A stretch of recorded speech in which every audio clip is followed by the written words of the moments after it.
My name's Jess Johnson and I'm an artist. I mean, I've always drawn since I was a kid. You know, I love comics and when I was a teenager I used to do a lot of band flyers for my friends' bands, and I also played a lot of video games when I was a kid.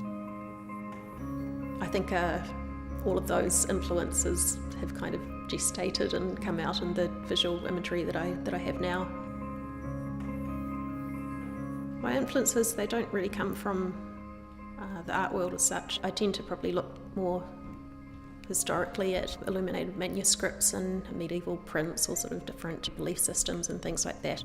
Those sort of early techniques of narrative storytelling that those art forms used to take. So there's a lot of illustration and miniature and decorative board elements which I tend to gravitate towards. I've been drawing this kind of future realm for about 3 years or so now. It kind of depicts this slightly dystopian universe. I kind of think of it as a parallel realm, I guess, quite unhinged from any particular time or place.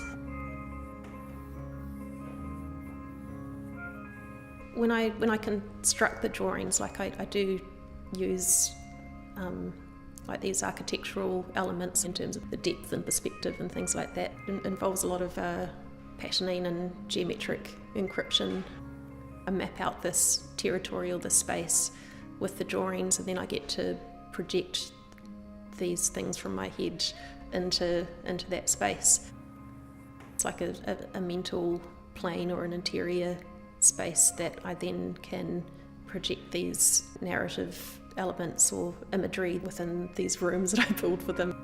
It's almost like the drawings are just kind of this byproduct of a certain sort of mental state that I want to try to get to when I'm in the studio by myself. It's true probably for all the artists at Gertrude Street.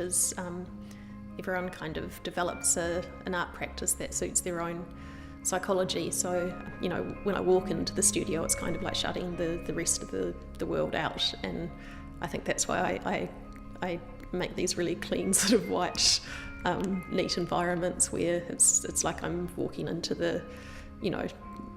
there's like a little door in my skull and I get to open it up and walk inside and shut it, and that's how I kind of feel every morning when I'm walking in here.